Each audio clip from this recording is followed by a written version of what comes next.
even then. All right. Rabbi, what's Hanukkah? What is what? Your lives. Hanukkah? When is Hanukkah? I believe it is a week from tonight, I believe. Really? Yes, we're getting close. We're getting up to Hanukkah. Do you Good. light your candles Do in I? your patio or you live in the house? I like them in the house. Chabad minhag is you light in the domain, house. so you can do it anywhere you want. There's a lot of different rules. We're not going to discuss the rules of Hanukkah, but you could do it in your house. If you do it in your house, you should try to do it in a doorway opposite the mezuzah. Right. This way you have two different, what do you call it? Domains. No, you have two different mitzvahs surrounding yourself. You have the Hanukkah menorah on one side and the mezuzah on the other side. That is one of the ways of doing it. Okay? We're not going to discuss Hanukkah right now. We are going to start the shir, Bezrat Hashem, right now, unless this individual has an interesting question. Why does it look weird? Is that the bracha? Yes, because that's called they cut to the chase. They cut it short. Remember, whenever there's a line at the end of the word, that means that it is a minimized word. Yeah, but is that daf? Is that men ches? That daf ches? I would say daf men ches amud aleph. You can double check in brachas. And there definitely is a daf men ches amud aleph in brachas. That's what I would assume it is. They shortened it because they didn't have enough things. All right, good. Okay, people, let's get focused a little bit. Let's get focused and let's begin. All right, good. We need you on our thing because we didn't. We have one. We don't have anybody on. We need at least one person. Okay, where are we? We actually left off yesterday a little bit in the middle of a discussion. That middle of the discussion that we were in yesterday, we're going to finish today. It's not that long. And then once we finish that, we will officially have completed the quota for this week. And then we will maybe learn some of the Rashbam, some of the Rashis. And by doing that, you want to learn the Taisvus? First, we have to finish the Rashbam. Then we can learn some Taisvus. And by the way, we did mention this week some Taisvus in the general perspective of understanding what's going on. All right? We're talking about the blessing of Havdalah. The blessing of Havdalah is the blessing that we make on Saturday night, which is actually a form of Kiddush. It's a form of sanctification. It actually says that we sanctify the Shabbat when it is coming in and when it is going out. That's part of the respect of Shabbat. You welcome, just like a guest, you welcome the guest when he comes in. You say, hi, nice to see you. And then you escort them to the door because that's a way of showing respect to the guest. Same thing on Shabbat. We make a blessing when Shabbat begins, which is called Kiddush, and we make a blessing when Shabbat ends, which is called Havdalah. Okay, Havdalah is the separating from Shabbat, which is a way of escorting Shabbat out. All right, good. Now, we are discussing when you make the blessing on Havdalah, how many times do you mention God's separating things? We spoke about Rava, who technically mentioned 4 different separations. We said Amavdu ben Kodesh l'chol, ben l'choshech, ben Yisrael u'amim, which means from holy to mundane, from light to darkness, from Israel from the rest of the nations, and the 7th day from the 6 days of work. Right? Yeah? Good. What? Yes. Good. So we then asked, Rabbi Yeshaya asks, why are you saying 4? It would be enough, according to Rebbe, just to say 1. Now, if Rebbe says you say 1 and you're saying 4, there's got to be some reason why you're saying 4 instead of 1.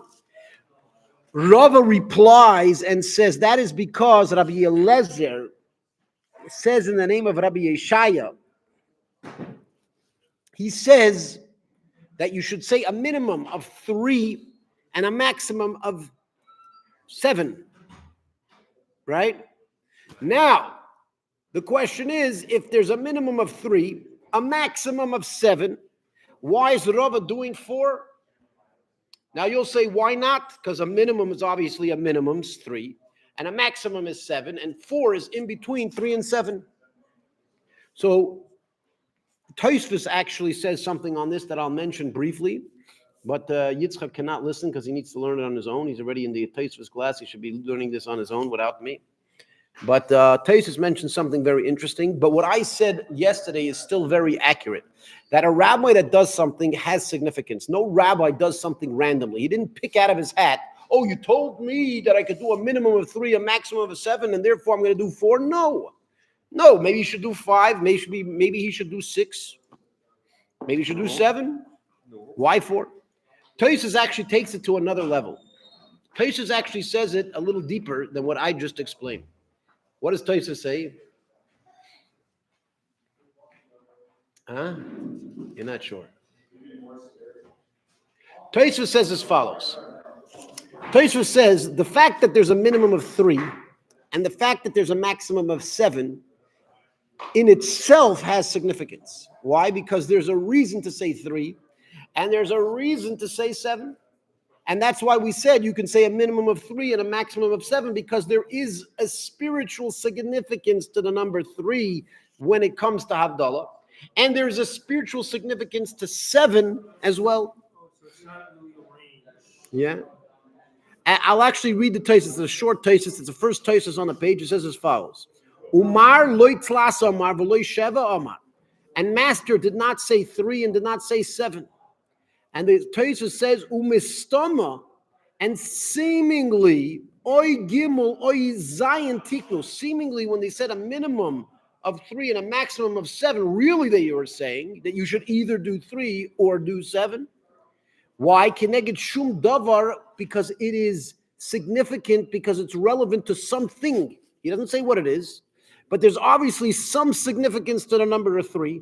There's some significance to the number of 7, and therefore he should have either been doing 3 or 7. He shouldn't be doing some number in between. That's what Tosfos says. And he even gives an example. He says, as it says in Menachos, there's a place in Menachos where it says regarding something completely different. It says you should not do less than 7, and it says that because 7 is the 7 heavens, there's 7 heavens.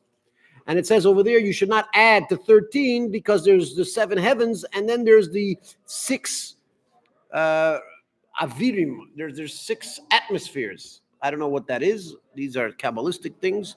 But apparently there are 7 heavens and 6 atmospheres. How that works, I don't know. Sorry. But it does. But the point that Tosfos is making is as follows. The point that Tosfos is making, that if the rabbis say that you could do a minimum of 3 and a maximum of 7, that's because there's a significance of 3 and there's a significance of 7. Therefore, you should really either be doing 3 or 7. You shouldn't be doing anywhere in between, because if you're doing anywhere in between, you're losing the relevant significance of the 3 or the 7. Well, why in the Gemara then what Tosfos says, right? The Gemara, well, I don't want to speak for the Gemara, but the Gemara should have said 3 or 7, not more than 3, or not at least 3, and not more than 7. It should have said 3 or 7. Right. So what you're saying is actually a very good point. Right. You're saying that if you read the wording of the Gemara, the wording of the Gemara is pretty clear. The wording of the Gemara says, do not say less than 3 or more than 7, which obviously means you could say 4, 5, 6. And so the wording itself seems to indicate that you should be able to do either 3, 4, 5, 6, or 7, and not either 3 or 7, which is essentially a good argument, other than the fact of what Tosfos is saying, that obviously, because 3 is the minimum, that's because there was a significance of 3. Because 7 is the maximum, therefore there's a significance of 7. And since there's either a significance of 3 or a significance of 7, a rabbi, we're not talking about a regular shmo on the street, fine, a regular shmo on the street, do whatever you want. But a rabbi whose actions, and this is kind of back to the way I explained it yesterday, a rabbi whose actions are extremely precise, or meant to be extremely precise, right? I don't want to say that because then you're going to be like, Rabbi, but you are. But no. A rabbi, especially the Talmudic sages, their actions were meant to match exactly what they believed, and they were not playing games. It wasn't, today, we'll just I like the number 4. What's your favorite color? So I'll make the favorite color, It's not the way we work. Huh? It should have said 3 or 7. Correct. It should have been either 3 or 7. Not anywhere in between. That's essentially what the Tosfos is saying. That's what I'm explaining, and that is what Rabbi Yeshaya's question is. Why is he doing 4 instead of 3 or 7? Right? And we answered that there is an obligation to do me'ein chasimoson. What was the word? There was an obligation, me'ein chasimo, to do something similar to the closing. The closing is the actual blessing that closes the concept. The blessing that closes, we say, Baruch Atah Hashem, hamavdil ben kodesh l'chol, that's called the closing. And just before the closing, we should have a blessing that is similar to the closing, right? Now, we said that there was an argument. One person says that the closing, that just before the closing, you need to say something similar to the closing, right? Just before the closing, you need to say something similar to the closing. We had another opinion that says, no, the beginning needs to be similar to the closing, not the end. Again, if you have a long blessing, right, according to one opinion, the end of the long blessing should correspond with the final closing of the blessing, right? However, the other opinion says, no, the beginning of the long blessing should be similar to the closing of the blessing, right? That argument is basically where you say it. What's that? The second argument is basically where do you say the addition? You make the addition beginning. It's not necessary an addition. It's not an addition per se. You have to let's get this clear. We're not talking about adding or subtracting, right? We're talking about choosing, formatting. Very good. Choosing a concept or choosing a phrase, okay, that is similar to the closing. Okay, remember the closing is Baruch Atah Hashem Hamavdil ben kodesh l'chol. At the end of the blessing, we say, "Blessed are you, God, who differentiates holy from mundane." Right, and just before we say, "Blessed are you, O God," according to one opinion, just before you say that blessing, you need to say something similar to that closing, and the other opinion says you need to do the beginning similar to the closing. Okay, so that is what we discussed already yesterday. Okay, today we're going to be discussing an interesting concept called my beinayu. I'm not sure if I correctly bolded this in your papers. Is it? Oh, my beinayu is in your papers. Yes, it is bolded. Now I know that I had a request yesterday from an Alan, I think his name was. I'm not sure if he's online now, but Alan basically requested that we put up the sheets that we give you. We should give them the ability. We actually had that discussion today with my producer over here, and yeah, he's the producer. He's their producer. What? You want to say hi here? If you think it's a funny guy, this is it right here, right here. This is our producer, Yaakov. Yaakov is our producer here. Okay, good. And we will attempt to give you an ability to do that. Usually we come out with new sheets every Sunday. Sunday we start a new regiment of the Talmudic passage, we go through that the whole week. So on Sunday, hopefully by Sunday, we'll be able to organize for you the sheets so that you can follow along. I'm not sure how we're going to do this. I would prefer it be done in a PDF file, but my producer says you can't upload a PDF file to the YouTube. So I'm not sure how it's going to be very hard if I just put in the what do you call it? The text. If I just put in the text and everybody has to copy paste it and pull it out, that might be very complicated. Oh, we could put the Gemara, just the Gemara lines for the day's class, and then a link. Oh, you to say the for the Merkava but we don't to the always day. know our day's class. Sometimes it And I'll could. link to the Merkava to the exact daf. Oh, maybe we could do a link to Merkava. A link to Merkava, and then they can do that. That might be a good idea. Anyways, let's get back to the Gemara here.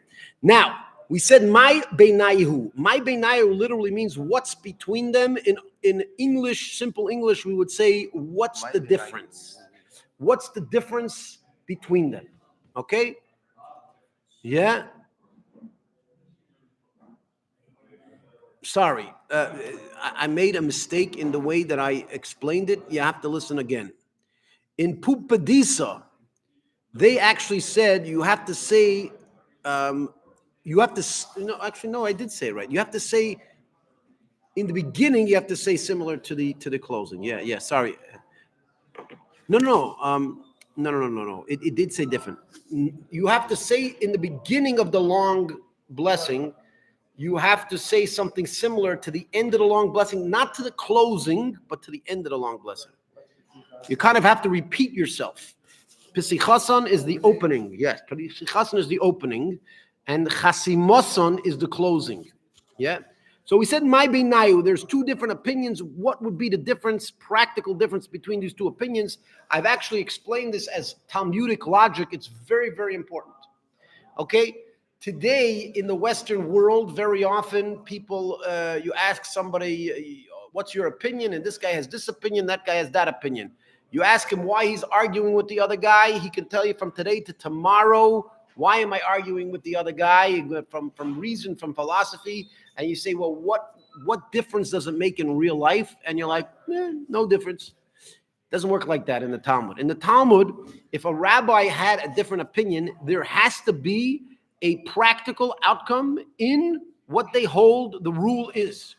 Otherwise, they wouldn't have the two different opinions, right? An opinion is irrelevant unless it has some type of outcome, right? Which is very important in Talmudic logic, and unfortunately, not too much in human logic. It should be.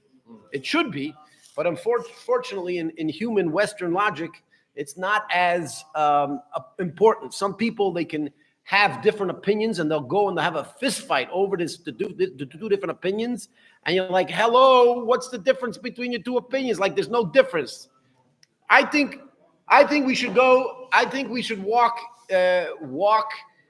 on the right, in the right aisle of the store to then turn around and go into the middle aisle. And the other guys, no, I think we should go down the left aisle to turn into the middle aisle. But at the end of the day, you're ending up in the middle aisle anyways. What are you going to argue about? What's the difference which way you go, right? There's no difference in the outcome, right? And unfortunately, today in the Western world, I see this all the time, people arguing, people getting into fights, and people even ruining relationships over worthless ideas that have no difference in practical life.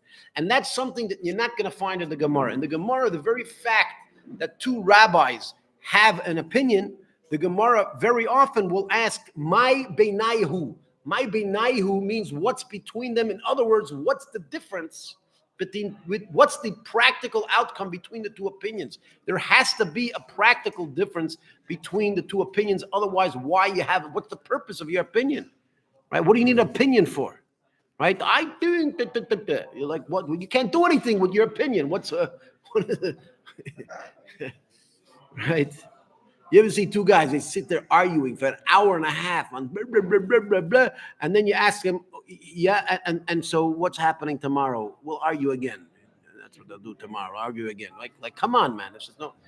So this is an important piece of Talmudic logic, is whenever you have conflicting opinions, you must find some type of, not reconciliation, but you must find a practical difference in the outcome, because if you can't, their opinions, why are they having their opinions, right?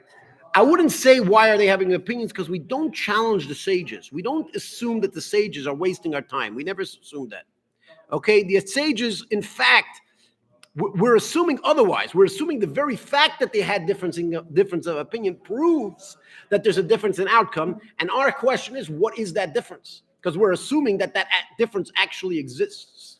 All right? Good.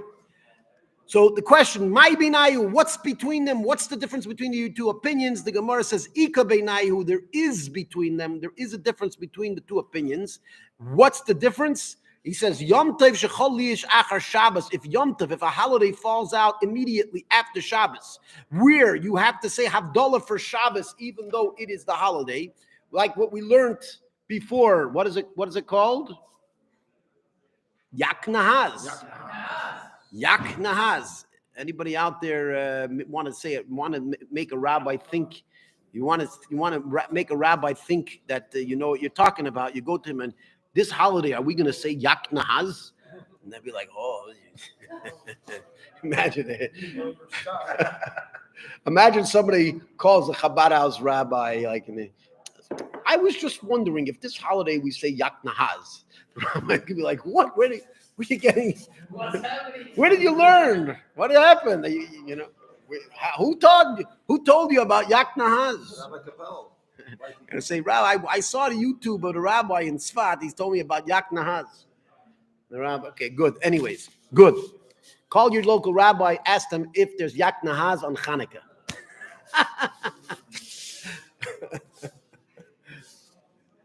Huh?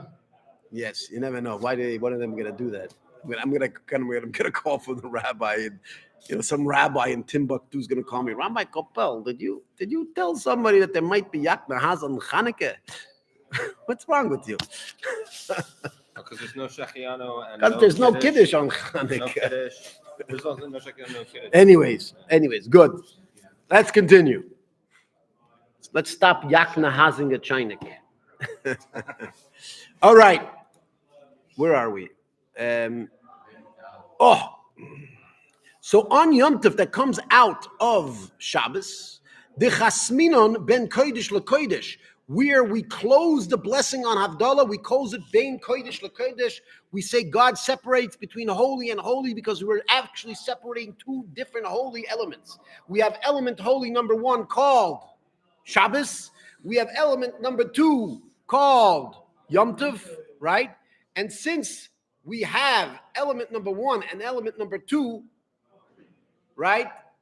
Really, they're both holy, right? We have two holy days. Shabbos is a holy day, and a holiday is obviously a holy day. So we don't say, blessed you God who differentiates from holy and mundane. That's what we do on a regular Sabbath. Regular Sabbath, at the end, we say, blessed are you separating holy and mundane. Why? Because the day of Shabbat is holy and Sunday is mundane. However, but if Sunday is a holy day, then Sunday is not mundane. And therefore, we say, blessed are you who differentiates from holy to holy. Ben Kodesh LeKodesh. So in the case where we're going to close Ben Kodesh LeKodesh, now all of a sudden, we're changing our original... We need to change our original, right? Our whole Havdalah needs to change, because when we make Havdalah, we say Bein Yom HaShvi L'Sheish Shemei HaMaaseh, between the seventh day and the 6 days of work. But we cannot say that because we're about to say blessed are you who differentiates holy from holy. So we cannot say from holy 7 days. The seventh day was of Shabbat versus the 6th day of work is holy versus mundane. We cannot say that when it comes to Chag, according to the opinion that the last thing you say has to be similar to the closing. But according to the opinion that the first thing you say needs to be similar to the closing, then you might be able to say that. So in a situation, essentially what we're saying is, according to the opinion that the ending needs to be similar to the closing, according to that opinion, we need to change the blessing on Yom Tov. On the holiday, we need to change the blessing. Absolutely. Yeah. That's Pumbedisa. Pumbedisa is not a person. Pumbedisa is a yeshiva that existed in Babylonia, which today is Iraq. Right? What's that? Two names are Syria and Pumbedisa, right? I believe so. Yeah. Pumbedisa. They were two massive areas, massive study halls, yeshivas, etc. Right? There's actually a band that calls themselves Pumbedisa. Yeah, they thought it's a nice word, Pumbedisa. Yeah, Pumbedisa. Anyways, man the Amermain Pisi Choson Samach Lachasim Moson, according to the opinion. By the way, do you have an acronym there? I know a few people ask me about the acronym. Do you have the acronym, or does it say Manda Amar? No, it's a Huh? Tables. Russia Tavis. That's an acronym. Last I checked. So it's Man the Omar. Man the Omar is the one that says that the beginning needs to be similar to the end. Loi boy lemeimer ben kedusha Shabbos lekdushas Yom Tov Ivdalta. We do not have to add that you differentiate from the holiness of Shabbat and the holiness of holidays. Because again, they're both holinesses, but they're different types of holiness. What's the difference between the holiness of Shabbat and the holiness of holidays? No. What's the difference between the holiness of Shabbat and the holiness of holidays? The holiness of holiday. Well, you can do certain stuff. Well, but we're not supposed to do that. I thought. We're not supposed to do what? I thought we're not supposed to inject halacha that we know into the Gemara. I'm asking you a more general question. Okay, so you could cook. That's again. So again, all the Gemara says that there is a differentiation between Shabbat and biblical holidays. The question is, what is that difference? Very good. Number one is you're not allowed to cook on Shabbat. You are allowed to cook from a pre-existing flame. You're allowed to cook on Chag, on the holidays. Also, if you break Shabbat, I know it sounds harsh, but you are technically liable for capital punishment. Whereas if you break a Chag, if you break a biblical holiday, they just give you a good whipping. That's it. Yeah. Remember those days they used to put the guy on the table and just whack him? Yeah, you remember those days? Yeah. Where was this?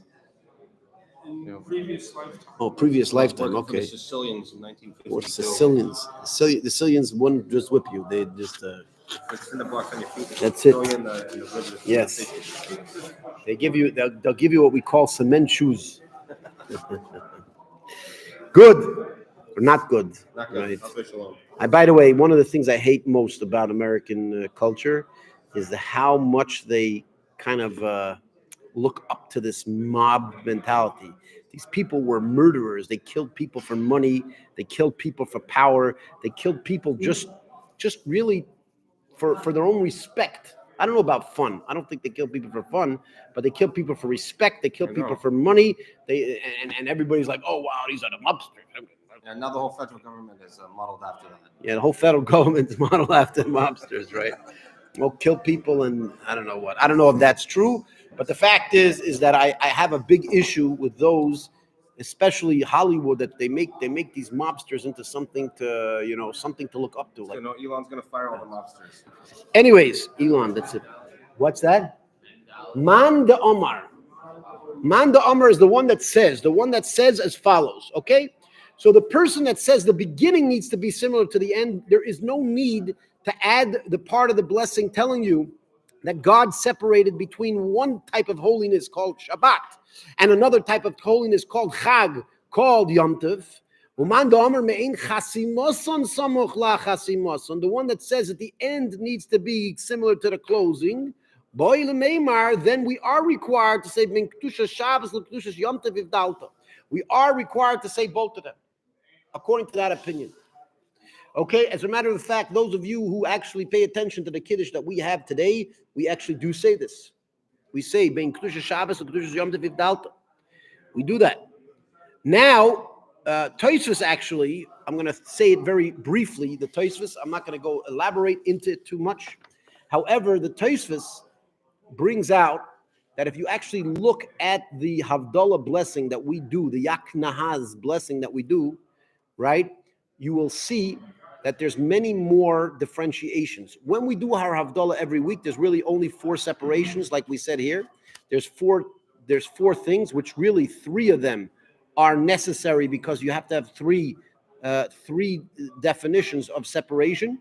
And the 4th is because of a technical issue that you need to have something similar to the closing just before you close. And that's the 4th one. That's the way we do Havdalah every week. But if you pay attention to the Havdalah that we do on a biblical holiday, you will notice that there are more differentiations. If we have a siddur, you want to bring a siddur here? Pass the siddur here. Yeah. I can't reach it. Good, thank you. If we open it up, you will see there is much more. And Tosfos basically says he counts 7 different separations. So he says, because there are 2 opinions, one that says 3 and one that says 7. Therefore, every week we do 3. And when we have a holiday that falls out, Yak Nahaz, we'll do 7. And by the way, it's rare. In Israel, it's super rare to do Yak Nahaz. In the States or outside of Israel, it is less. It is more common. And the reason for that is that they do 2 days of holiday every time. So they have double the amount. However many times we have Yak Nahaz, they have it twice the amount of time. Because they have 2 days of holiday instead of 1, which is a completely different discussion. I'm trying to find over here this blessing. No, where is it? Where did it go? Where did it go? I think it's after here. Oh, here it is. Here it is. Oh, Yak Nahaz, right over here. We say Hamavdil ben Kodesh l'chol, that's 1. Ben l'chesrech, 2. Ben Yisrael u'amim, 3. Ben Yom hashvi l'sheish yemei hamasa, between the 7th day and the 6th day of work. Ben kedusha Shabbos l'kedusha Yom Tov v'vdalta. Right, you separated between the holinesses of Sabbath and that of the holiday. Ves Yom hashvi l'misheish yemei ves Yom we say it again, that's number 6. It says, and you have separated and designated the nation of Israel in your holiness, which is again, how many do we have? If you counted if you counted properly, it's 6. 6. But the Tosfos says that when we say that he separated the nation of Israel, the nation of Israel is actually separated into 3 groups: Kohanim, Leviim, and Yisraelim. So there's a differentiation between Kohanim and Leviim. There's a differentiation between Leviim and Yisraelim, and therefore we have 7 differentiations that God made. And again, there are many more than 7 differentiations that God made. But as we learned in this Gemara, we should be doing the max at least at some point. All right? Good. Now, that is the end of this week's quota, right? I'm just going to go over briefly what it is that we said. In the quota, and then we're going to try to go into Rashi, etc. You have a question, right? Yes. Yeah, what's your question? Could it be possible that the rationale for making either 3 or 7 could be to beautify the mitzvah, like lighting the extra Havdalah, the brighter Havdalah candle?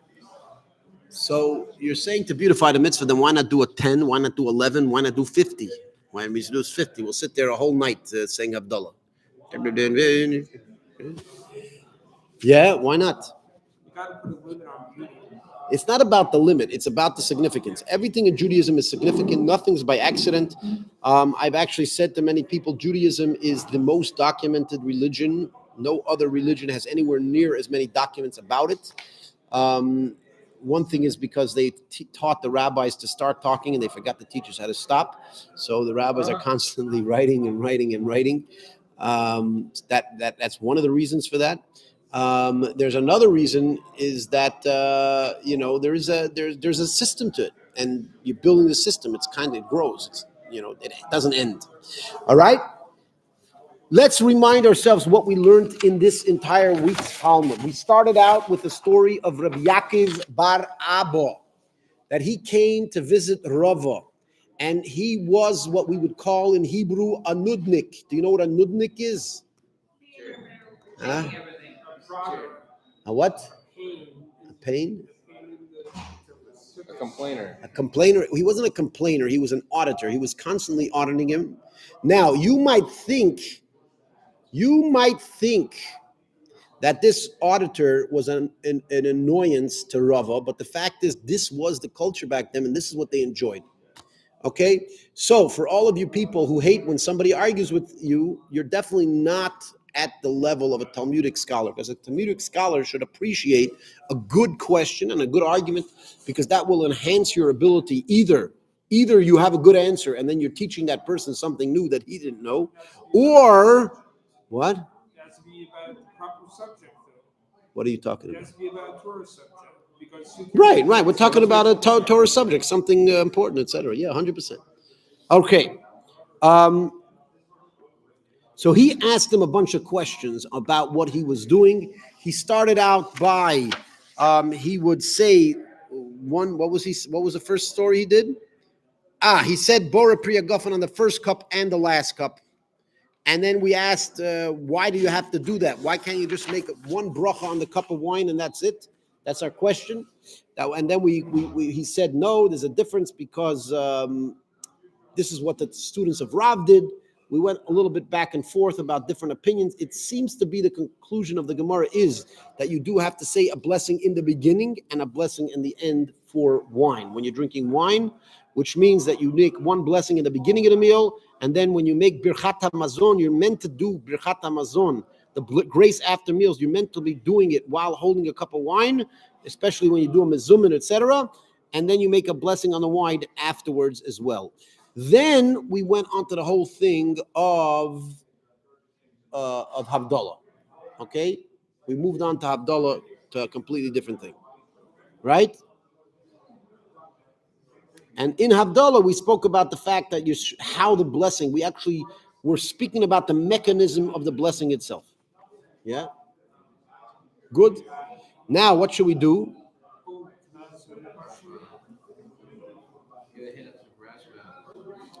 Yes, we actually have a Talmudic Tom that actually asked, again, very interesting question. I was expecting this maybe from a Tosfos guy. He was asking me about Tosfos Kivon on this page, and he says, what does it have to do with our Gemara? And it's actually a very good question that I've actually got from some of my students over here as well, right? This particular Tosfos. Seemingly, it doesn't, although it's triggered by this Gemara. Yeah, it's triggered by this Gemara, but it's not necessarily relevant to this Gemara, and it's not rare for Tosfos to do this. Okay, Tosfos, as I say to all my students, Rashi came to make your life easier, and Tosfos came to make your life more difficult. And it's true, because Tosfos essentially, he did not come to help you understand the Gemara. You have to understand this. Tosfos is not interested in you understanding the Gemara. Tosfos is interested in, after you understand the Gemara, to try to take you to a deeper level. Now, once you understand the Gemara, you could have, from our Gemara, you could have seen that our Gemara contradicts a different Gemara. Because again, Tosfos is talking to a Talmudic scholar who essentially learned the entire Gemara and knows the whole thing. He knows the whole Gemara backwards and forwards. Yeah? And sideways. What's that? And sideways. And sideways. And therefore, when you learn this Gemara, if by learning this Gemara would trigger you to think that there's a contradiction into a different Gemara, Tosfos will mention it, even though you'll say that everything he's mentioned is only relevant to that Gemara, but it's not. It's relevant to ensuring that this Gemara doesn't contradict that Gemara. That's just the way it is. Yeah? Good. Anyone else? Good. Weitergegangen. So should we start the Rashbams? Or should we go on break and let you guys learn it on your own? We're actually borderline. With time, we're borderline whether we should go on to the Rashbam or whether we should... you have a question. You have a question. Go for it. So can we assume that since we're talking about Yom Tov that falls out after Shabbos and the end of the Gemara that we learned this week, that the beginning of the Gemara, that's what they're talking about too? You're suggesting that the rule of Havdalah has to apply to everything in the Gemara? No, I'm just saying since we're talking about a specific situation where Yom Tov falls out after Shabbos. Right. Is that what we're talking about throughout? No. Each Gemara, the Gemara is going through various different things. The Gemara starts out not with that. The Gemara starts out with whether or no. We're talking about on Shabbos. We actually said we're talking about on Shabbos, when you make Kiddush, you're making Hagafen on Kiddush, whether you need to make another Boidei Pri Hagafen, another blessing on the wine when you do the after blessing on the grace after meals. Yeah, that's what we're saying. Yeah. Anyone else? Shmuel, you have a question? Again, it's all clear. That worries me. If the Gemara is all clear, then I'm like, uh-oh, what's going on here? Good. Ruvain. Let's do some Rashbams. We'll do a few Rashbams. We are, as I said, we're borderline the end of the class. We'll learn maybe a few Rashbams, and then we're going to go to self-study, which is the most important part of this particular program, for you to learn how to learn on your own. Yeah? We'll learn the first page. On the first page of Rashbam, it says, Rav Yaakov bar Abba ikla lebei Rava. Rabbi Yaakov bar Abba went to the house of Rava. This is the story that we're talking about over here. The story we're talking about here is the story where Rabbi Yaakov bar Abba went to the house of Rava. Rashbam begins interpreting, and he says, Shabbos Hava. It was on Shabbos. It wasn't on a regular day of the week. It was actually on Shabbos. Kida amrinon lekamei, like we say over there. Kimata le'avduli, as Havdalah arrived, which means he's telling us in advance that the continuation of the story on the next page is a continuation of this story and not the second story. Remember, yesterday we had story number 1, we had story number 2, and then it continued the story, and it was really continuing number 1 and not number 2. You'd think when it continues the story, you would think that after it says story number 2, when it says continuing the story, it would be talking about story number 2, because that's the one you were just talking about. But in our Gemara, it didn't work that way. We actually went back to story number 1. However, the Rashbam feels it is vital for you to know that that whole story happened on Shabbos. And how does he know this? From the very fact that it says when it came time for Havdalah. The fact that it says when it came time for Havdalah, that itself proves that the previous story was talking about came to visit him for Shabbos, which is interesting because till today it is in Jewish culture, it's very common to visit somebody on Shabbos. You don't go visit somebody in the middle of the week randomly and to have a meal with them. No, people do, but not as commonly. It's much more common to do that on Shabbat, right? As a matter of fact, here in the holy city of Tzfas, it's extremely common for people to come Shabbos. As a matter of fact, people always ask me, I'm a little bit connected with the Zimmer scene, which is like the Airbnb scene here in Tzfas. My dad owns a building that has a few of them, and the manager ends up, even though it's my dad's building, he should be talking to my dad, but my dad's in America, so very often he can't reach my dad in America, so he calls me as if I'm the owner of the building, but I'm not, and then I have to do all the work and deal with it anyways. But there was times some people call me up to get an Airbnb. They call me up on the phone and they're like, okay, I want to organize this thing, and I tell them the price. They're like, how come in Tzfas it's more expensive than Jerusalem? Jerusalem is 3-4 times the price real estate, and yet to get an Airbnb, it's a quarter of the price. And what's the answer? No. The Shekhinah is here. The Shekhinah is here, therefore it's worth more money. Yeah. Well, then it would also cost more money to buy the buildings too. It should work both ways, right? Anyways, the truth is that in Tzfas, people, the entire business of Airbnbs in Tzfas pretty much only runs on the weekends. There's very, very little, if any, business during the week. In Jerusalem, there's a lot of people who come for business during the week, right? So a person that has an Airbnb, let's just say he's full 4 or 5 days of the week, right? Here, you're full 1 or 2 nights of the week. That's it, right? Which means that some people that come for Shabbat, they only come for 1 night. They'll come for Friday night. They'll come on Friday afternoon, they arrive. Saturday night, they get in their car, they drive away, or they get on the bus and they drive away, right? And sometimes they'll take 2 nights, right? And because of that, when you're paying for an Airbnb in Tzfas, especially on the weekend, you're pretty much paying for the whole week. It's almost like you buying. It's like you're renting it for the whole week because the place stayed empty the whole week. Every once in a while, the Zimmer business in Tzfas, somebody comes during the week, but it's very, very rare. And the prices are cheaper, not cheaper than Jerusalem, but they're cheaper. They are cheaper even during the week. But anyways, that's the business. Why am I saying this? I'm saying this because it's very interesting that till today in Jewish culture, it is common to visit your friends on Shabbat and to visit them and have a meal with them on Shabbat. And during the week, not so much. You're busy, you have things to do, etc. All right? Good. So, yeah, he says it was a Shabbos. Shabbos b'yom hayu oichlin. Good. So that was the Shabbat meal.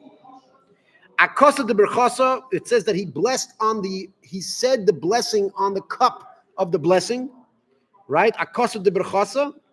And so Rashbam is explaining Birchas HaMazon Beirach. He said, talking about grace after meals. Libesoif Beire Priya Gofen. At the end of the grace after meals, he made the blessing on the wine Beire Priya Gofen. Kamoisha Anoisim, like we do till today, we do the same thing. Okay, the same thing we do today. Zel. Good. The next Rashbam, Loi Habe Yadisu, I Mashku Lechutu, Basar Kosa Kamo, Eloi. We said about not knowing by the house of the Reish Galusa. Remember the house of the Reish Galusa? The head of the exile of the Jewish people. At his house, they said that we weren't sure when he gave us one cup of wine whether he's going to give us another, right? And since they weren't sure if they were going to get a second cup of wine after the first cup of wine, each time they said a blessing, they assumed that could possibly be the last cup that they're going to have a wine. And since it potentially could be the last cup of wine they had, therefore, it's as if they distanced their mind from drinking more wine. And once you distance your mind from drinking more wine, if more wine comes, you'd have to say a new blessing. That is according to what we say in the, according to the Reish Galusa, according to Rashbam. If you remember, the Tosfos completely disagrees with that. The Tosfos, if we have Talmudic time over here, the Tosfos Loi Have Yedisu Imashku basically argues with the Rashbam and says that that's not the interpretation of the Gemara.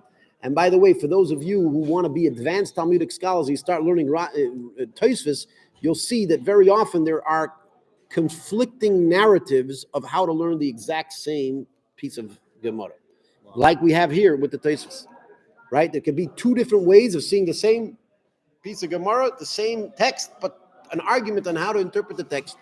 Very, very common, lots of fun, and that's why people like learning the Talmud, because by the time you finish understanding the Talmud and its commentaries, you could understand anything. Nothing's too difficult, right? Then they want to know why the Jews are smart, because they learned the Talmud. Right? You want to be smart, learn the Talmud, then you'll be smart, right? Good? Good. Anything else? Last chance? Questions? Answers? No. Good. So we're going to end for today. Once again, tomorrow, Bezrat Hashem, we will begin again approximately 11 o'clock Israel time. That's when we do it. Actually, tomorrow's Thursday. It's going to be closer to 11:15. We will be doing a little bit of testing with you guys to see how well you guys could read the Gemara, right? That's very important. And yes, you guys getting scared, it's fine. Don't worry, you'll be okay. Read it today and you'll know it for tomorrow. What else? And for any of the people online, thanks for joining, and make sure you subscribe. If you didn't yet, do it now before you forget, because I'm about to close it and then that's it. You won't remember. Smash that bell button. Don't smash the bell button. Push it nicely and gently. We want your computer to survive. That's it. Smash that. That's it. Gotta get